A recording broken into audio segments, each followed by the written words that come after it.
On this episode of The Truth, we will unveil Mehmet's plan to finally take Constantinople. Why would Mehmet have to carry ships weighing over 600 tons across land? And why was the great Hagia Sophia of Istanbul built?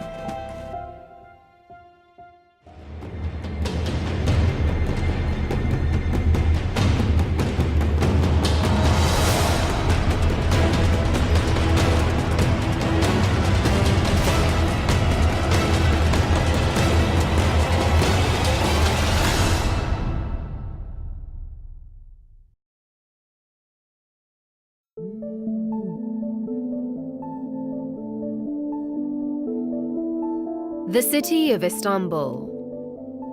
Built over the historic Greek city of Byzantium, Istanbul has a history dating back to the 7th century BC. For hundreds of years, the city was known as Constantinople, but with the shift in Anatolian powers, so too would Constantinople change. Positioned between Europe and Asia, it formed the perfect link between two continents. A bridge that for hundreds of years was under Byzantine rule. Having learned from the mistakes of his father's siege in 1422, Sultan Murad II was determined to see an Ottoman victory at the gates of Constantinople. Listening to the wisdom of Haji Bayram Veli, who foretold that his son, Mehmet, would take the city, Sultan Murad prepared his son. Once Sultan Murad II had received this, inspirational news, he said, from now on, I will train my son to do this task. And this is important. And he hired the best teachers. And he learned a lot of languages, by the way. He used to go a lot, even long before conquering Istanbul. He used to go to Istanbul, got all the details of Istanbul, the map of Istanbul, and had a lot of friends in Constantinople. By his 21st birthday, Mehmet had positioned his forces so they now surrounded the entire city. Fortresses preying on enemy ships lay in wait along the Bosphorus and Dardanelles. Cavalry and infantry patrolled the mainland, thunderous and many. An army of thousands at hand, the Ottoman force crippled the small battalion of Byzantine forces hiding within the walls. Weak and outnumbered, Emperor Constantine could do nothing but pray. People can talk about the Bosphorus, for example, and how the land is separated between Europe and Asia Minor, for example. These were strategic decisions without a doubt. But by far and large, it's because of two civilizations, one decaying and one rising, and the decaying community looking towards the rising civilization, which is Islam. Mehmet spared no expense in preparing a menacing army. Here at the Military Museum in Istanbul, a scene of the siege depicts the battle. With Janissary troops trained and experienced by years of campaigns in the Balkans, the strength of the Ottoman army was world-renowned. It was during this siege that Mehmet sought to revolutionize the use of cannon warfare. In early 1452, a Hungarian cannon maker by the name of Orban came to Constantinople with a special offer: the ability to cast large bronze cannons. But weak and already short on funds, the Byzantine Emperor Constantine could not meet the heavy price. Disappointed, Orban turned, skill in hand, to another ruler, one who had been disputing the elements needed to reign victorious over Constantinople. Sultan Mehmet met his offer with fiery enthusiasm. Within a few months, Orban was presenting the Ottoman Sultan with a cannon 27 feet long, 30 inches in diameter, and 8 inches thick. It was named the Basilica Cannon. This bronze beast, along with hundreds of other Ottoman cannons, would sit at the front line, of the Ottoman army. We're at the Military Museum, and here we have the perfect example of what one of the cannons used during the siege of Constantinople would have looked like. You can just imagine hundreds of these positioned outside the walls, threatening to break the defenses. But the cannons weren't the only things threatening the Byzantines. They also had to withstand the loud rumbles and drum beats of the frightening Mehter, the Ottoman military band. Here at the Military Museum in Istanbul, performances by the Ottoman military band still continue. With one of the oldest traditions of military bands in the world, the Mehterhane is unique in its color and vibrance. Thought to be the origin of military bands in Europe and the West, the tradition dates back to the early formation of the Janissary troops. The band marches on stage in single file.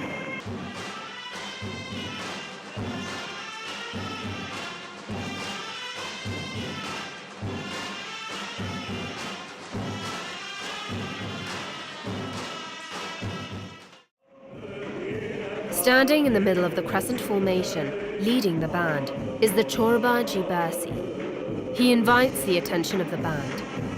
They respond. Everything begins. Drums, pipes, and roaring voices. This was the rumbling sound the opponents of every Ottoman military campaign had to endure.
But this would not be enough to break the Theodosian walls of Constantinople. With cannons the size of which none had ever seen, a fleet of 16 galleys, and an infantry of Janissaries poised at his command, by early April, Mehmet's battalions set the siege underway. What would Mehmet's next strategy be? Stay tuned after the break.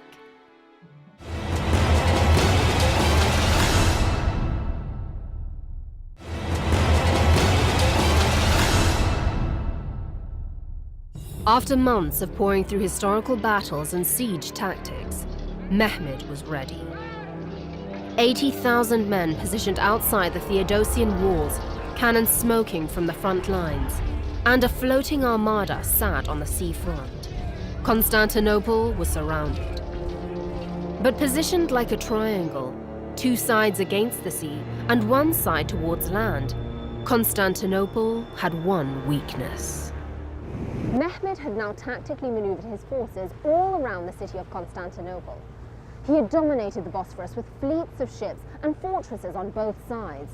On the western front, his forces were marching against the thick walls of the city, drums and cannon fire in the air. But there was one spot that they couldn't get to, one place that could have been the key to their victory, the Strait of the Golden Horn. He did a lot of homework on that. Homework means he took the survey of the whole area. He was able to see which areas are most weakest in terms of security of the enemy, so he took advantage of that. A defense that had gone unconquered for hundreds of years, Constantinople appeared impregnable. For 3 weeks, the Ottoman forces blasted at the walls. Explosions in the distance, followed by ear-shattering impact. Fueled by religious zeal and the determined vigor of their young commander, the land attack pressed on relentless. But the Theodosian structures, a triple wall and towering inner defense that stood at 36 feet, defeating these stone giants would take time. Time that the young Ottoman Sultan couldn't waste.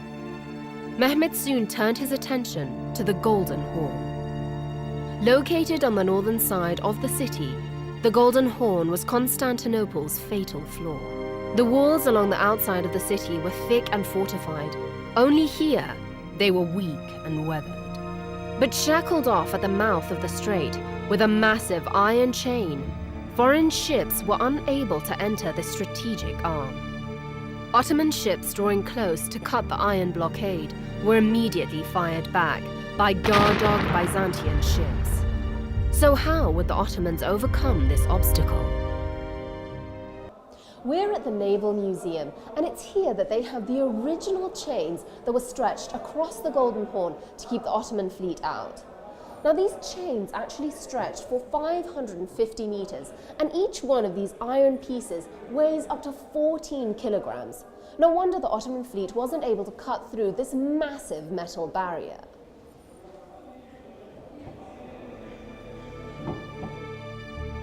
Each piece, 2 feet in length and linked for 550 meters, the chain had stood guarding the mouth of the Golden Horn for hundreds of years. But the Golden Horn was a key element in Mehmet's strategy. He would have to devise a new plan. The strategy that he adopted was very unique. Nobody would have expected boats and ships coming from the mountain. I mean, he constructed ships and boats and transported them through the mountains. And the Byzantines were totally surprised with that strategy, and he succeeded. He was able to break the morale of the enemies. That was the fundamental. By sea, the strait was impregnable, but by land, the passage lay open. Having geniusly maneuvered ships across the Galata from the Dolmabahce Bay where they were anchored and into the Golden Horn, Mehmet's forces now surrounded the entire city, and it was against these walls that the ships first started taking fire. Shocked and horrified to see Ottoman ships coming over the hill and into the Golden Horn, Constantine deployed his forces to go and strengthen the walls. But already very short on men, this meant that he had to weaken his land defenses that were also taking heavy fire. His forces stretched thin. Constantine knew he couldn't hold out much longer. The walls crumbling by land and by sea, the Byzantine forces were beginning to lose hope. By mid-May, the walls that had now been under constant bombardment for over a month were falling to rubble. The time had come. Mehmet prepared the final attack. On May 28th, the battlefield fell silent. Mehmet's forces quieted, resting and preparing for a long night ahead. At midnight, they launched their final blow against the city. Charging past the shattered gates, guns and swords blazing, the military band roaring in the background, the Byzantine soldiers were no match. One by one, they fell. A young Ottoman janissary, Ulubatli Hassan, and 30 other soldiers charged through the ranks towards the ramparts. Fighting off enemy obstruction, they climbed the ramparts, raised the Ottoman flag, and planted it atop the walls. An inspiring sign for the Ottoman army, they pushed on with encouragement. By the day end, the city that had stood undefeated for over 1,000 years, the city of legend and hadith, the city that bridged continents, was finally under Muslim rule. Mehmet entered the city, fulfilling a destiny that had been foretold for him since his youth.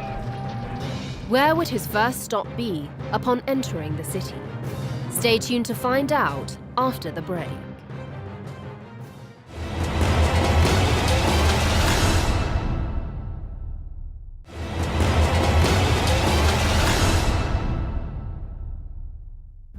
After years of strategic planning and 47 days of siege, the fortified walls of Constantinople had finally given way. Unbeaten through 7 Muslim campaigns over the last 8 centuries, Sultan Mehmet II would now be dubbed the Conqueror. Charging into the city to the roar of success, the Ottoman flag fluttering from the ramparts, Mehmet's name resonated throughout the world. But upon entering the city, which great monument did Mehmet first pay visit?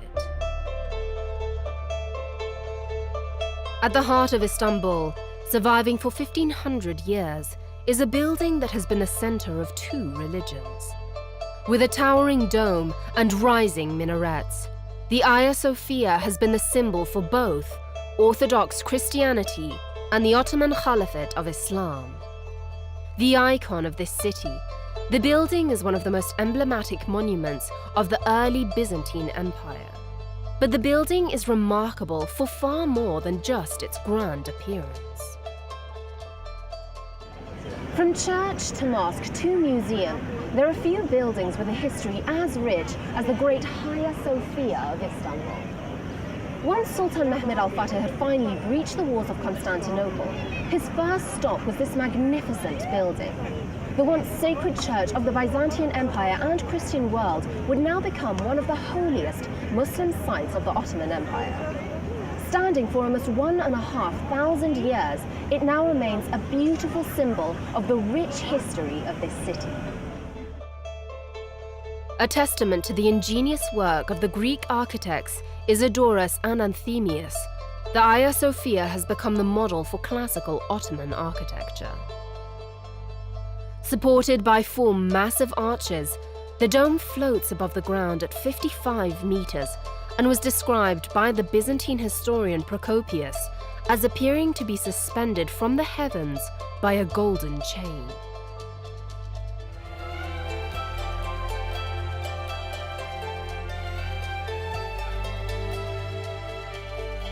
In the early 6th century AD, Justinian I came into power as Emperor of the Byzantine Empire. But 5 years into his reign, riots plagued the streets of his city. Overcoming the social pressures, he needed a way to exemplify his power. Every religion needs a center of religious authority. So like in Islam, we have the mosque in Medina, which Prophet ﷺ established as soon as he entered into the city. Similar institutions you will find in many religions. This was just Orthodox Christians' main place of worship.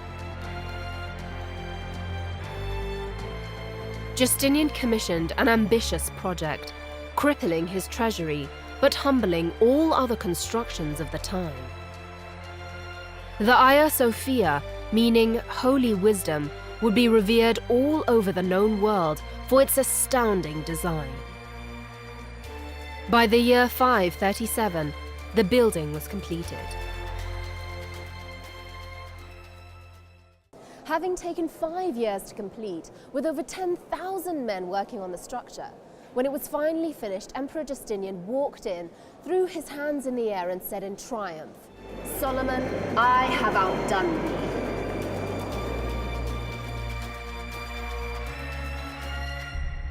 A colossus dome and marble columns from all over the empire were brought to complement the magnificent structure. Mosaics made of metallic tesserae covered the surfaces. Glittering images of saints, Christ, and the Virgin Mother, made up of thousands of glass pieces, watch from the colored panels. Ceremonial stages decorate the marble floors. It was here that crowning ceremonies and religious services were held, and from the galleries, the great empress oversaw all. We're on the second floor of the Hagia Sophia, and from up here, the view of the entire building is absolutely spectacular. But it was also from up here that the Byzantine empress used to watch over the celebrations and ceremonies going on downstairs.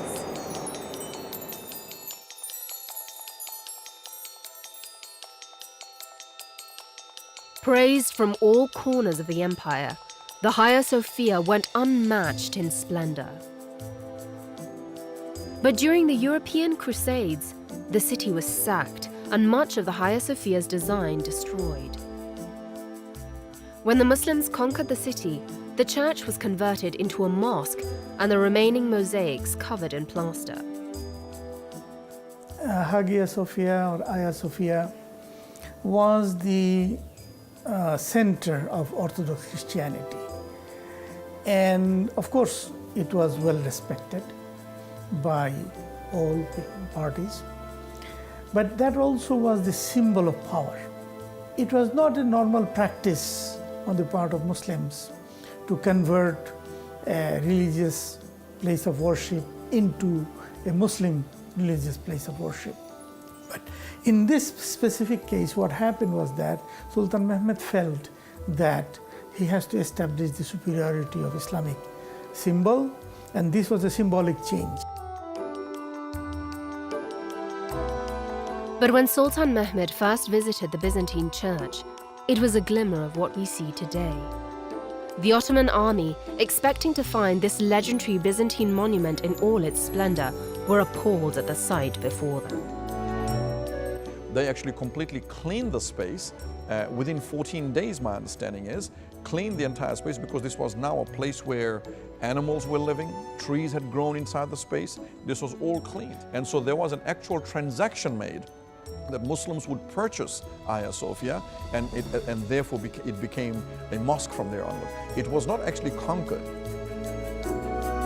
Sultan Mehmet ordered the space cleaned, and 4 consecutive Jummah prayers were performed here, solidifying the identity of the building as a Muslim mosque. Off-center, on the southeast wall, a mihrab was installed. On its right, a minbar. Outside, 4 towering minarets were erected on each corner of the building. The Hagia Sophia was now an Ottoman mosque. Constantinople was renamed Istanbul.